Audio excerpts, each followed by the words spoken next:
주님, 주의 은혜를 사모하며 이 자리에 우리가 있습니다. 주여 말씀하옵소서. 종이 듣겠나이다. 예수님 이름으로 기도드리옵나이다. 아멘. 지난 주일 오후에 출발을 해서 꼬박 한 주간 동안 카자흐스탄 알마티를 중심으로 그 옆에 있는 나라 기르기스탄 두 나라의 신학교 그리고 교회들 방문하고 신학교에서 그 지역 카자흐스탄 신학생들과 현지인 목회자들 많지가 않습니다. 그분들 앞에서 제가 좀 강의를 진행을 하고 왔습니다. 저는 우리나라 밖으로 그렇게 나갈 일이 많지도 않고 많이 나가본 적도 없습니다. 그죠? 이번에 한 대여섯 시간 비행기 타고 나갔는데 제 평생에 최고 멀리 간 것 같습니다. 우리 교회가 20년이 넘는 시간 동안 그곳에서 카자흐스탄 알마티 신학교를 우리가 세우는 것부터 해서 지금까지도 매월 우리 성도님들의 선교 헌금을 꼬박꼬박 보내고 있습니다. 지금도 한 매월 20만 원씩 보내는 걸로 알고 있습니다. 1년이면 20만 원이니까 240만 원 보내죠. 그 신학교에. 한 번도 20년 넘도록 초창기에는 1억 가까운 돈을 우리 교회가 그 알마티 신학교를 세우는데 우리 성도님들의 헌금으로 그 교회가 신학교가 세워지는데 약 3분의 1 정도 되는 비용을 우리 교회가 감당을 하고서 세웠습니다만 한 번도 우리 교회 목회자들이 그 지역을 방문한 적이 없었습니다.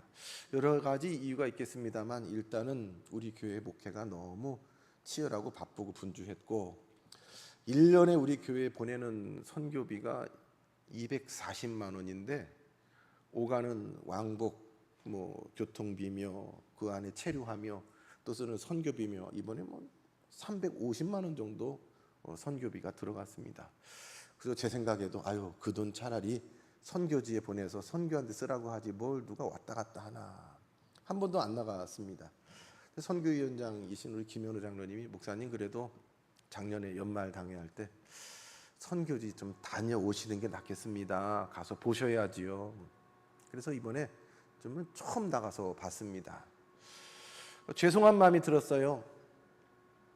달랑 돈만 보내드렸더라고요.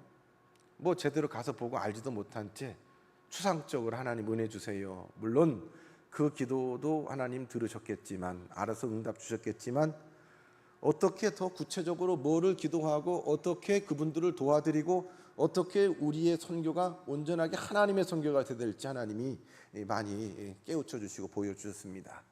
구체적인 내용은 이번 금요 심야 기도회 때 자세히 보고를 드리고 또 함께 기도하도록 하겠습니다. 2층으로 우리 예배당에서 올라가는 계단에 보면 그쪽 그 신학교 학생들 2명이 이제 우리나라 방문했을 때 우리 교회 청년들과 더불어서 시간을 보낸 적이 있습니다. 그래서 가운데 카자흐스탄인 2분 신학생들이 있고 저와 우리 청년들이 함께 찍은 사진이 계단 올라가는 데 복도에 있습니다. 그분들을 만났는데 그 중에 한 분은 카자흐스탄의 제일 큰 교회 담임 목사로 목회하고 있었습니다. 세르게이 목사님이라고요. 좀 샤프하고 양복 입고 잘생긴 목사님입니다. 그 옆에 보면 좀 배도 나오고 수염도 있고 상당히 원주민스러운 그 신학생이 한 분 있었는데 이번에 그분도 가서 만났습니다. 그분 이름도 제가 잘 모르고 나이도 몰랐는데 이번에 확인해 보니까 저랑 동갑이더라고요. 깜짝 놀랐습니다. 그래서 제가 옆에 통역하시는 분이 있는데 그렇게 말했습니다. 당신이 어떻게 나랑 동갑이냐? 나보다 훨씬 형 같다네. 그랬더니 그분이 통역을 통해 저에게 하시는 말씀이 너도 여기 카자흐스탄에서 살아봐. 너도 여기서 살면 나처럼 돼.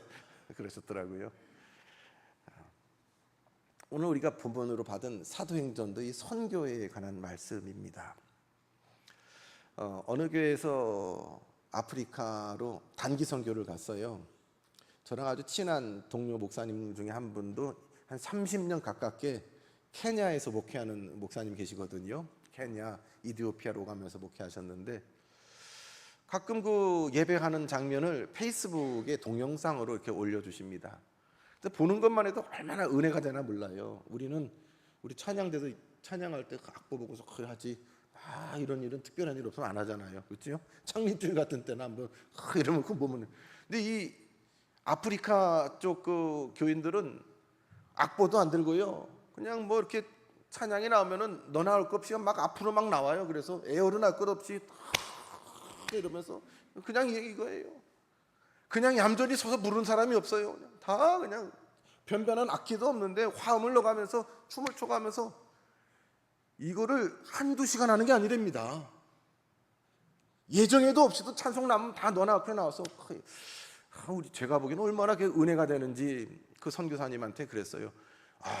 당신네 그 예배를 보니까 원주민 예배 보니까 너무너무 은혜가 된다. 그냥 온몸으로 찬양하는 거 아니겠어요? 어떻게 그렇게 하냐 그랬더니 뜻밖의 반응을 그분 선교사님 보이세요. 얘네 그만하더라도 하라고 그래도 늘 이래 그래요. 왜 여기 신나서 하나님 앞에 온 마음으로 찬송하는데 근데 그 하시는 말씀이 그게 다야. 그게 다야. 그게 무슨 말씀인가 했더니요. 예를 들면 그런 거예요. 선교지에 갈 때 여러 가지 이제 준비를 해가지만 간혹 그분들을 위해서 옷가지를 준비해 가는 교회들이 있어요. 그래서 평소에 안 입는 옷들 이런 것들을 교인들이 모아가지고 박스 실어가지고 선교지로 가져가요. 그래서 그분들한테 옷을 나눠주지요. 한국 옷이 좋고 귀하답니다. 강남의 어느 교회에서 교인들을 옷을 다 걷어가지고 박스 모아가지고 선교지로 가져갔답니다. 그 선교팀들이 가져갔답니다. 그래서 흑인들과 더불어 남아프리카 공화국 흑인들과 더불어 함께 아주 은혜스럽게 예배를 드렸답니다. 우리 생각하는 그대로입니다. 그냥 다 일어나 가지고 처음 보는 사람들하고 어울려서 같이 춤추면서 예배를 하고 뭐라고 한국 목사님이 설교하면 통역을 하면 그 아프리카 애들이 아멘 아멘 아멘 하면서 말씀을 받고 얼마나 뜨거운 마음으로 예배했는지 모릅니다. 그리고 나서 예배 후에 같이 식사를 하는데 식사도 얼마나 다정하게 서로 주고받고 웃으면서 참 은혜스럽게 식사도 잘했습니다. 그리고 그 식사 후에 그 교회에서 마련해간 그 옷박스를 나누어주는 시간이 되었습니다. 이미 소문이 나서 그런지 평소에 교회에 나오지 않던 그 원주민들도 많이 나와서 줄을 쫙 서 있는 상황입니다. 원칙을 하나 정했대요. 한 사람 앞에 옷 3벌 딱 정해졌어요. 3벌. 근데 옷박스를 열자마자 난리가 났습니다. 난리가 났어. 여러분 우리가 옷을 이렇게 옷 수거함에 버릴 때 못 입는 옷 버리세요? 다 찢어지고 구멍난 양말 버리세요? 아니잖아요. 안 입는 옷 버리잖아요. 안 입는 옷. 왜 안 입어요? 너무 같은 게 많아서도 안 입고 유행이 지나서도 안 입고 누가 나랑 똑같은 옷 있어서 기분 나빠서 안 입고 그치요? 안 입는 옷 버리잖아요.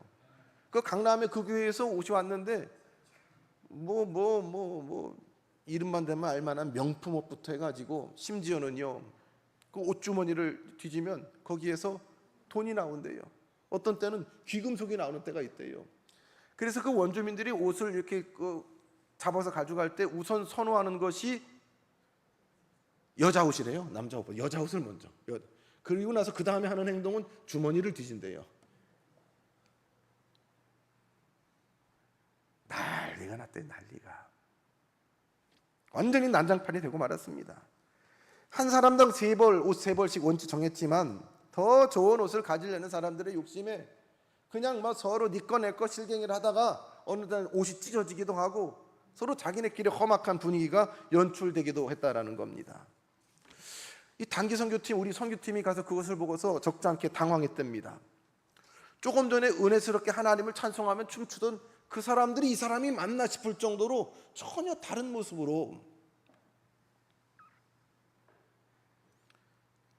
그렇게 옷을 가지고서 서로 난리를 벌이고서 그리고 나서 잠시 후에 또 이 옷 나눠준 거 끝나자 오후 예배가 되었습니다. 그랬더니 이번에는 새로 받은 옷으로 강남 사람들이 버린 옷으로 한국 강남에서 버린 옷으로 옷을 다 입었습니다. 갈아입을 것도 없어요. 별로 안 입으시기 때문에 그대로 위에 입었습니다. 입고서 강남 패션으로 입은 그 교인들이 아프리카 교인들이 다시 다 앉아서 예배하는데 이번에는 강남 패션도 춤추면서 막 예배를 드리더래요. 표정이 다시 그 거룩하고 아름다운 모습으로 돌아왔습니다. 이 모습을 보면서 선교팀들이 굉장히 혼란에 빠졌습니다. 이 모습하고 옷 서로 나눌 때 막 쟁탈하고 서로 욕하고 막 째려보고 소리 지르고 하던 그 모습하고 어떤 모습이 진짜 이분들의 모습일까? 어떤 게 진짜일까요? 예배하는 모습이 이 사람들 진짜 모습일까요? 오단벌 가지고서 서로 무섭게 노려보고 째려보고 욕하고 힘을 주고서 완력을 행사하던 그들의 모습이 진짜 모습일까요? 어떤 게 진짜예요?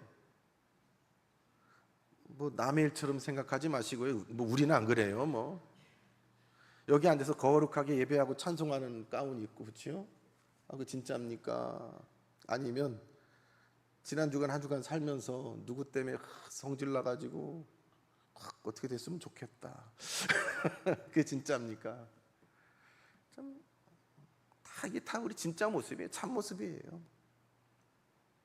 모르는 분은 아이고 밖에서 그렇게 살고 교회 와가지고 이러고들 앉아 있어.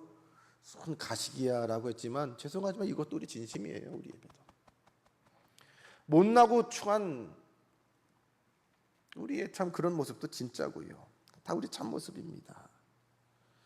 예배당에서는 거룩하고 경건하게 교인인 양 예배드리고 교회에서 제공하는 점심 식사를 나눌 때는 순박한 이웃으로 있다가 자기 이익이 걸린 일 앞에서는 원칙이고 뭐고 없고 또 상황이 끝난 다음에는 마치 아무 일도 없는 것처럼 예배당에 나와서 찬송에 열중하는 각각의 모습 다 그들의 진짜 모습이고 오늘 저와 여러분의 모습이 아니겠습니까?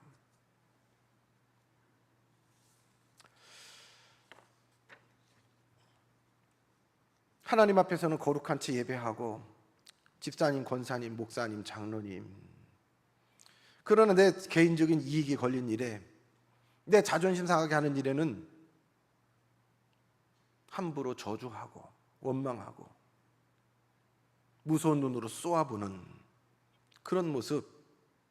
그래서 숫자는 많지만 세상을 새롭게 하는 그 생명력을 갖지 못한 채 영적 무기력 속에 빠져드는 모습이 오늘날 저와 여러분의 모습이고 우리 조국의 교회들의 모습이고 성도들의 모습이 아니겠습니까? 여러분, 예수 믿는 사람으로 세상 사람들이 표현하는 예수쟁이로 살아가는 게 뭘까요? 그리스도인으로 살아가는 것이 뭘까요? 그리스도인은 언제나 어디서나 밤의 시간이나 낮의 시간이나 예수 그리스도를 주인으로 모시고 살아가는 사람들입니다. 예수 그리스도의 말씀과 예수 그리스도의 영으로 이끌림 받는 사람들입니다. 내 의식도 무의식도 내 걸음도 생각도 내 마음의 언어조차도 언제 어디서나 항상 하나님 앞에 서 있는 것, 우리 코람데오라고 그러잖아요. 하나님 앞에서 그렇게 알고 믿고 살아가는 사람들, 그 사람들이 그리스도인들이라면 나는 그리스도인인가? 우리는 그리스도인들이 모인 교회들인가? 오늘 이 말씀을 통해서 우리는 돌아봐야 될 것입니다. 그러한 그리스도인들의 모습을 오늘 본문에서 발견하게 됩니다. 처음 그리스도인들, 예수쟁이들이라고 불렸던 그 믿음의 선배들의 모습이 오늘 본문에서 나옵니다. 오늘 본문 19절은 이렇게 시작합니다. 그때에 스데반의 일로 일어난 환난으로 말미암아 흩어진 자들이, 모인 자들이 아닙니다. 흩어졌습니다. 아주 불편한 일, 믿음의 사람, 신앙의 사람 스데반이 비참하게 돌에 맞아 순교하는 그 비극적인 무서운 상황 가운데에 두려워서 그 자리를 흩어진 사람들, 더 이상 모여서 예배하지 않고 흩어진 사람들, 살려고 목숨을 부지하려고 여기 이대로 있으면 큰 환난이 낭패가 나에게도 임할까 봐 흩어진 사람들, 그 사람들이 흩어졌는데, 큰 상처를 가고 흩어졌는데, 베니게와 구브로와 안디옥에 이르기까지 흩어졌는데 거기서 흩어지고 끝난 것이 아니라 유대인에게만 말씀을 전했다. 포기할 수 없이 우여곡절 끝에 여기까지 왔지만 그들이 포기하지 않고 했던 것이 말씀을 전했다는 거지요. 지난주 1부 예배 때는 제가 말씀을 전했고 2부 때 이제 외부에서 강사님이 오셨는데 1부 예배 중에 그런 말씀을 제가 나눴어요.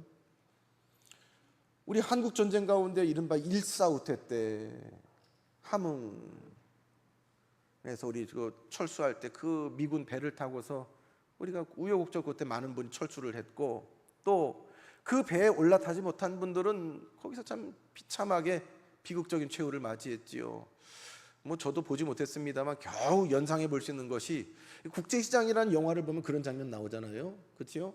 거기서 뭐 그 배에 어떻게든 기어 올라가려고 그러고, 위에서는 아무개야라고 뭐 끌어올리라고 그러고, 밑에서는 자기가 올라가려고 다른 사람 발목 잡고, 그 난리통이에요. 난리통에 이 남쪽보다도 북한의 기독교 인구가 훨씬 많았고 부흥의 역사가 있었는데, 우여곡절 끝에 배에 올라간 사람들은 거기서 하나님 감사합니다 하고 하나님을 찬송했대지요.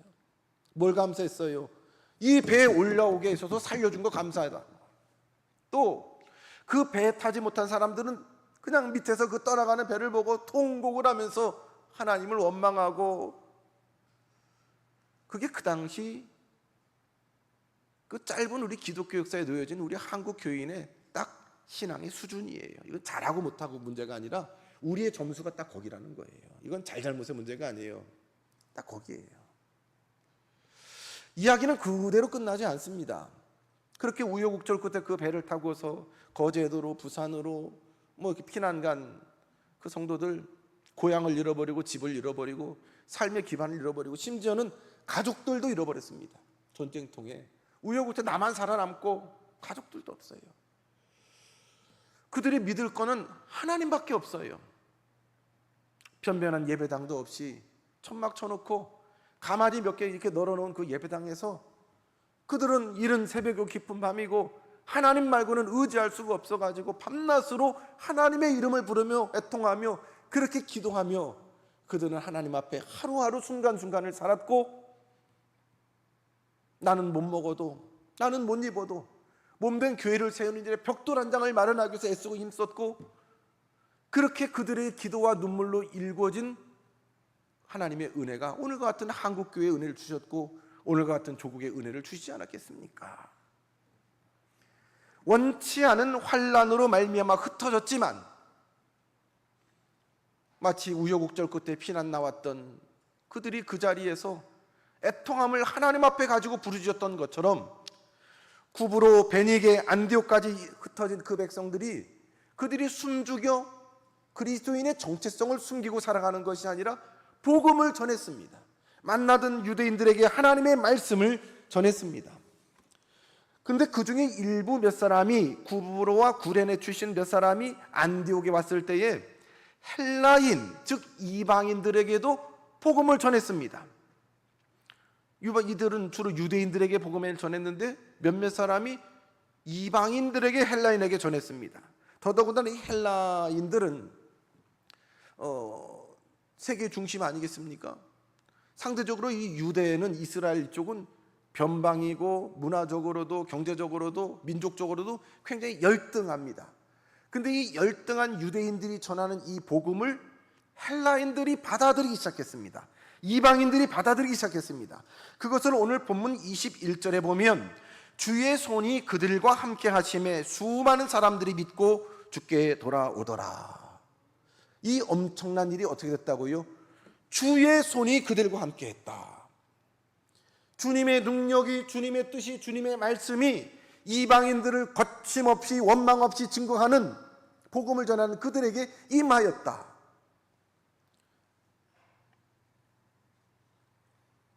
수많은 사람들이 주께로 돌아왔다라는 것입니다. 그곳 중심지가 바로 이 안디옥입니다. 안디옥은 예루살렘 북쪽으로 약 300마일 떨어진 수리아 지역입니다.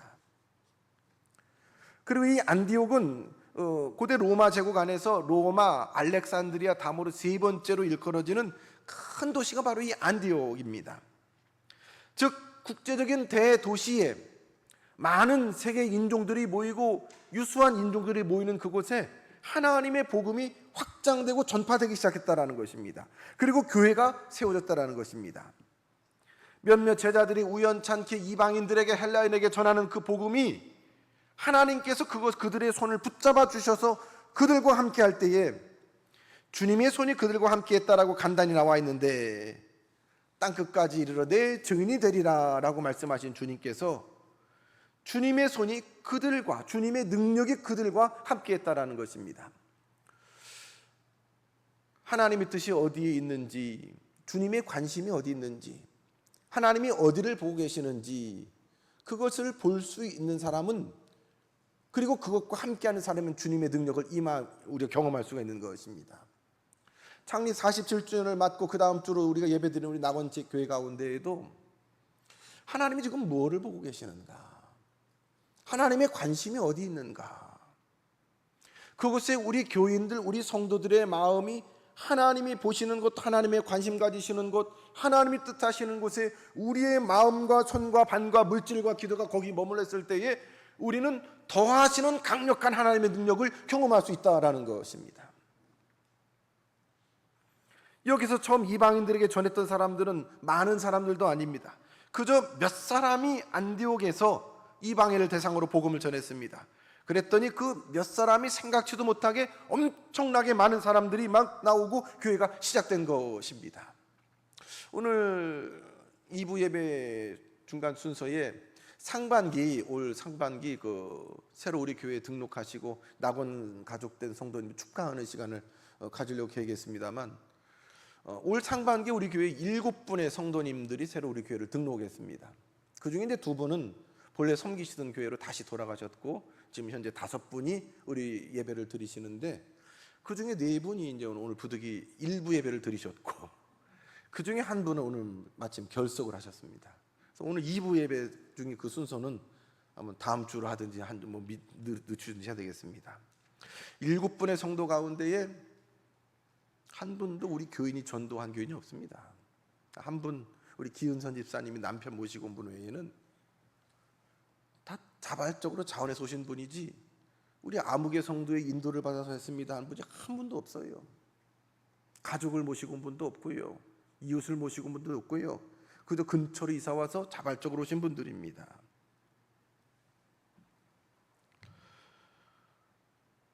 물론 하나님의 역사는 우리의 능력과 생각과 계획을 넘어서지요. 이번에 카자흐스탄 알마티를 가는데, 저는 평소에 참된 게 담임 목사님이 해마다 거길 가시더라고요. 거기뿐만 아니라 어디 돌아보신 데가 많아요. 그래서 속으로 큰 교회 목사 부럽다. 비행기 타고 여기저기 많이 다니고 좋겠다. 그런데 이번에 갔더니 선교지 거기서 이렇게 하는데, 그 안에서 그 조그만 미니버스로 이동하는데 거의 비포장이라고 할 만한 도로를 기본 6시간씩 그 좁은 차를 타고 갑니다. 6시간. 박노경 집사 광주에서 4시간 오지? 6시간이라니까요. 비포장 도로를. 제가 우리 성도님께 기도 요청도 드려서 허리가 제가 좀 많이 안 좋아요. 허리도 안 좋고, 제가 다른 분이 운전하는 차를 잘 안 타요. 멀미나서요. 멀미도 제가 좀 부실합니다. 좀 할 수 있을까 싶은데 매일매일 그 먼 거리 먼지 가득한 비포장 도로를 6시간 그 이상 다니고 막 날라다녀요. 막 붕붕 떠요, 차가. 그래서 제가 좀 속으로 회개했습니다. 그래서 제 옆에 참된교회 장창진 목사님 계시길래 한마디 했습니다. 장 목사님, 이거를 해마다 하신다고요? 여기를 이렇게 해마다 오신다고요?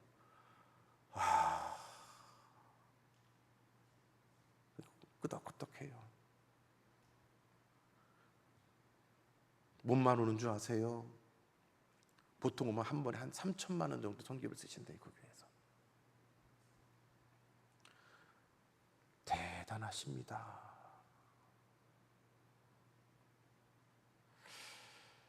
하나님이 어떻게 역사를 하실지 모르겠어요. 근데 중요한 거는 하나님의 손이 어디 있느냐, 하나님이 지금 어디를 보고 있느냐, 이거를 영적 민감성으로 우리는 볼 수 있어야 되겠습니다. 47년 전에 우리 교회를 여기 세우실 때 하나님의 뜻이 어디 있느냐, 원하지 않는 불편하고 괴로웠던 시간을 지냈던 우리에게 허락하셨던 하나님의 의지가 어디 있느냐, 그것을 바라보고 그것을 우리가 그 뜻에 합하여 우리의 손과 발과 우리의 몸과 마음이 머무를 때에 주님의 손의 능력을 우리는 경험할 수 있습니다. 환난입니다. 그것 때문에 원치 않게 흩어졌습니다. 괴로움을 당합니다. 그 괴로운 상황 가운데 감사할 사람이 누가 있어요?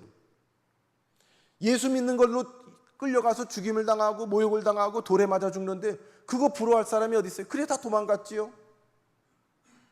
하나님의 뜻을 알 수가 없어요. 그런데도 그들이 포기할 수 없는 게 천동하는 일입니다.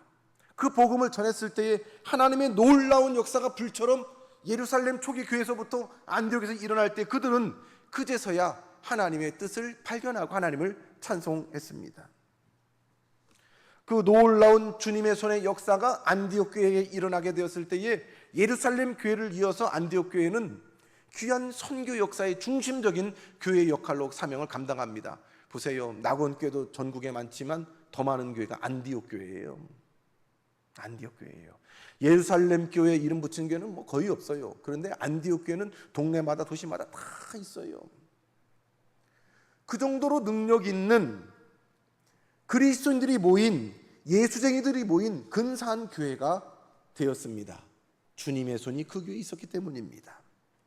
안디옥 교회에 관한 이야기를 듣고 예루살렘 교회에서는 최초의 평신도 선교사인 바나바를 파송합니다. 바나바에 관해서 22절로 23절을 보면 예루살렘 교회가 이 사람들의 소문을 듣고 바나바를 안디옥에 보내니 그가 이르러 하나님의 은혜를 보고 기뻐하여, 바나바는 그 교인들에게 이렇게 말합니다. 모든 사람에게 굳건한 마음으로 주와 함께 머물러 있으라 권합니다. 굳건한 마음으로 주와 함께 머물러 있으라, 이렇게 권했다라고 합니다. 굳건한 마음으로 주와 함께 머물러 있으세요라고 한번 던지고 만 것이 아니라 계속해서 그렇게 권면했습니다. 지금 잘하고 있는데요, 이대로 그냥 계속 그래요. 지금 잘하고 있어요. 굳건하게 이 믿음을 지키세요. 이 찬송을 지키세요. 이 기도의 자리를 지키세요. 이 봉사의 자리를 지키세요. 이 믿음을 지키세요. 교회도 개인도 우리 참 숙제가 뭡니까? 기도 제목이 뭡니까? 그때는 제법 기도도 하는 것 같고 은혜도 받은 것 같고 성도인 것 같은데 어느 순간에 무감동의 시대가 옵니다. 하나님이 없는 것 같고 찬송을 불러도 아무런 감동이 없고 예배를 드려도 내가 드려진다는 확신도 없을 때에 우리는 들쑥날쑥하는데, 그때마다 이 바나바는 교인들에게 믿음에 굳게 서십시오. 주님과 함께 머물러 있으십시오. 그는 그렇게 끊임없이 권면했다라고 합니다. 주님과 함께 머물러 있다라고 하는 이 헬라어 동사 프로스메노는 꼭 붙어있다, 찰싹 붙어있다라는 의미입니다. 굳건한 마음으로 주님과 함께 머물러 있다라는 것은 아주 굳세고 흔들림 없는 마음으로 내가 절대로 주님을 놓지 않겠다는 결단의 마음으로 주님께 붙어 있는 것입니다. 믿음은 굳건한 마음으로 주님께 붙어 있는 것이 믿음입니다. 진짜 믿음은 어떠한 상황이 닥쳐도, 힘겨운 상황이 있어도 주님과 더불어 그 힘겨운 상황을 살아가는 일입니다. 형통한 상황 가운데서도 주님을 찬송하는 것입니다. 이것이 굳건한 마음으로 주께 붙어 있는 것입니다. 찬송하고 기뻐하고 형통할 때에 우리는 하나님의 은혜를 높일 수 있길 바랍니다. 원치 않는 길로 가고 길이 막힐 때에도 하나님의 뜻이 있겠지, 주님의 이름을 잊지 않을 수 있길 바랍니다. 바나바는 그 원리를 너무나 잘 알고 있습니다. 이 사람들은 안디옥 출신 이방인들입니다. 원래 신앙생활 했던 분들이 아니에요. 그런데 어려서부터 뿌리 있게 배웠던 것들이 헬라 사상입니다. 이제 갓 믿음의 길을 시작하는 신앙의 초신자들입니다. 이런저런 시험이 있고 외로움이 있고 유혹이 있을 때 휙휙 금방 찬송했다가 뒤돌아서서 다른 일을 할 수 있는, 금방 낙심할 수 있는, 기뻐하다가 울다 웃다 할 수 있는 분들입니다. 그래서 바나바는 그들을 굳게 붙잡고 굳건한 마음으로 주께 붙어 있으십시오. 이거밖에 없어요. 이거밖에 없어요. 지금 우리도요. 어떻게 가든 길을 쓰고 예배 나와서, 어떻게 가든 길을 쓰고 1년 52주라도 새벽이라도 기도가 되든 안 되든 나와서 성전뜰이라도 밟고 가고 주님의 이름을 한 번이라도 붙잡고 가고 부르고 가고, 그렇게 굳건하게 주님을 의지하며 살아갈 때에 도우시고 붙들어 주시는 하나님의 손길을 경험할 수 있습니다. 오늘 성경은 이 바나바에 관해서 24절에 보면 소개하고 있습니다. 바나바는 착한 사람이요 성령과 믿음이 충만한 사람이라, 이에 큰 무리가 주께 더하여지더라. 예루살렘 교회에서 바나바를 선택했습니다. 많은 교인들이 있고 지도자들이 있는데 누구를 보낼까 보다 보니까 바나바가 저기 눈에 띄는데, 보니까 사람들이 바나바를 얘기할 때 그 사람 참 착해, 진국이야, 성령이 충만한 사람이야. 아, 믿음 좋아. 이렇게 일컬어진 사람이 바나바였습니다. 특별히 착한 사람. 여러분, 지난주 와서 말씀을 전해주셨던 우리 김진명 교수님, 제가 그분을 장로신학대학 입학 동기 86년도부터 알았으니까 꽤 오랜 시간을 알고 지냈는데, 여러분 딱 보시기에도 얼굴에 이렇게 이마에 이렇게 써 있죠. 착함. 못 보셨어요? 이마에 착함 이렇게 써 있는데 못 보셨나 보다. 큰 글씨로 써 있습니다. 착함. 착해요. 한결같이 착해요. 한두 번 때는 착해 보이는데 그 사람 그럴 줄 몰랐어 그러는데요, 수십 년을 지켜면 참 착해요. 그런 말씀을 우리 성도님들하고 나눈 적이 있습니다. 신학교 다닐 때 보면은 참 실력 좋은 선배들이 많았어요. 공부도 너무너무 잘하고 지혜롭고 똑똑하고 리더십도 있고 말도 잘하고 기도도 잘해요. 그래서 신학교 그 장신 대학부 보내면서 전국을 다니면서 부흥집회 인도한 그런 선배들도 있어요. 야, 저 선배는 어떻게 다 잘할까? 뭐 어떻게 내가 없는 거 다 가졌어요. 다 가졌어요. 인물도 좋아요. 집안도 좋아요. 뭐 빠질 게 없어요. 저런 분이 나중에 목사님이 되면 우리 한국교회를 완전히 뒤집어 엎겠다. 판도가 달라지겠다. 그런 선배님들이 계셨는데 시간이 지나고 어느 날 문득 보니까 그분들이 없어요. 안 보여요. 어디서 뭐 하시는지 안 보여요. 근데 오히려 그때는 저 그냥 순에 빠지고 착해가지고 저 답답한 저 사람이 어떻게 신학교를 왔을까? 저 사람이 나중에 저런 사람이 담임 목사가 하면 저 교회를 잘 이끌 수 있을까? 주제넘게 해요. 제가 교만하게. 그런 분들이 지금 우리 한국교회 내놓으라 하는 큰 역할을 감당하는 교회 담임 목사나 뭐 훌륭한 분으로 다 좀 계셔요. 근데 그때 제가 봤던 그런 모습이 아니더라고요. 하나님께서 그분들을 얼마나 능력 있게 만들어 주셨는지 하나님 만져주셨더라고요. 어떤 사람을요? 공통점이 있어요. 착한 사람. 하나님이 착한 사람 쓰시는구나. 제 기도가 바뀌었어요. 착한 사람 되게 해주세요. 착한 목사 되게 해주세요.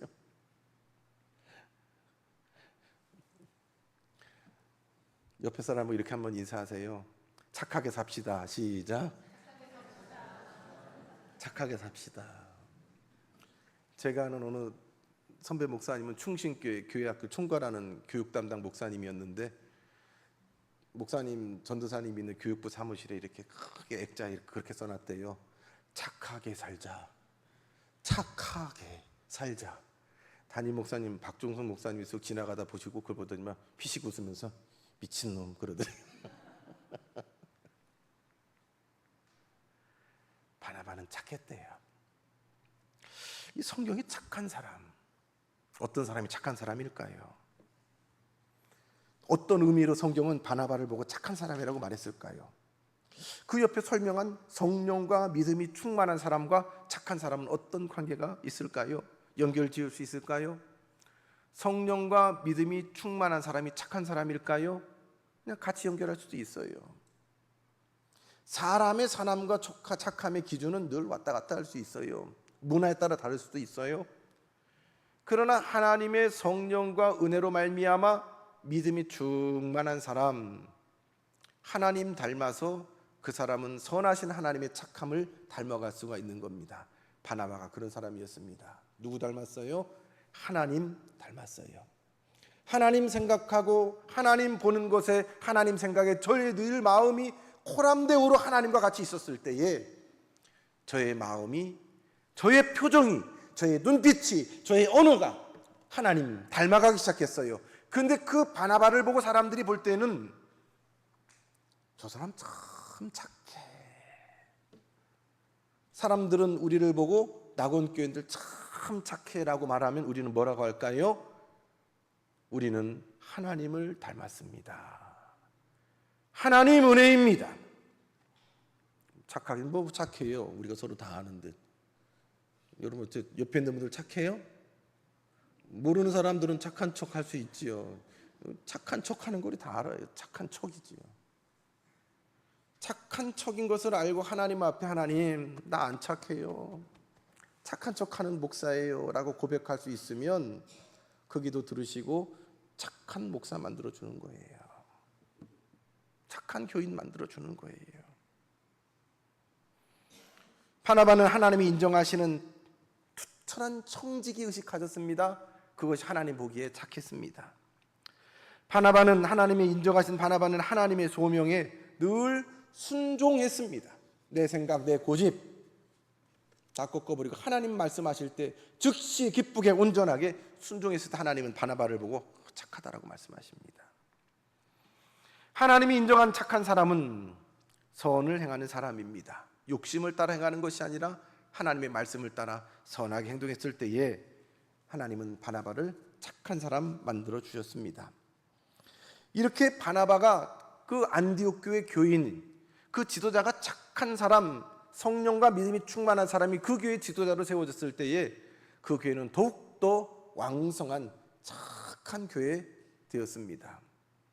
놀랍게도 자식은 부모를 닮아가고 교인들은 또 목사가 미치는 영향력이 큽니다.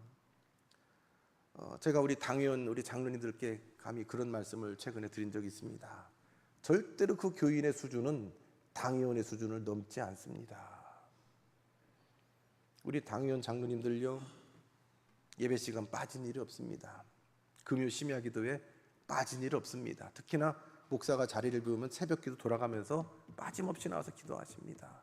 오늘 좀 장로님들 좀 여러분 칭찬하시고 존경하십시오. 우리 권사님들, 착한 권사님들에게 주님의 이름으로 축복합니다. 아멘들 안 하시네. 그 아멘 하는 거 뭐 나 착한데 왜 그러세요? 그런 거예요? 처음부터 다시 하겠습니다. 우리 장로님들 더 착한 장로님 되길 주님의 이름으로 축복합니다. 장로님들만 아멘. 힘이 없으신데 왜 착한데 자꾸 더 착해지라고 하는 것인가? 착한 목사 되기를 축원합니다. 아멘. 착한 주님의 교인 되기를 주님의 이름으로 축복합니다. 아멘. 순종하는 교인이 착한 교인이에요.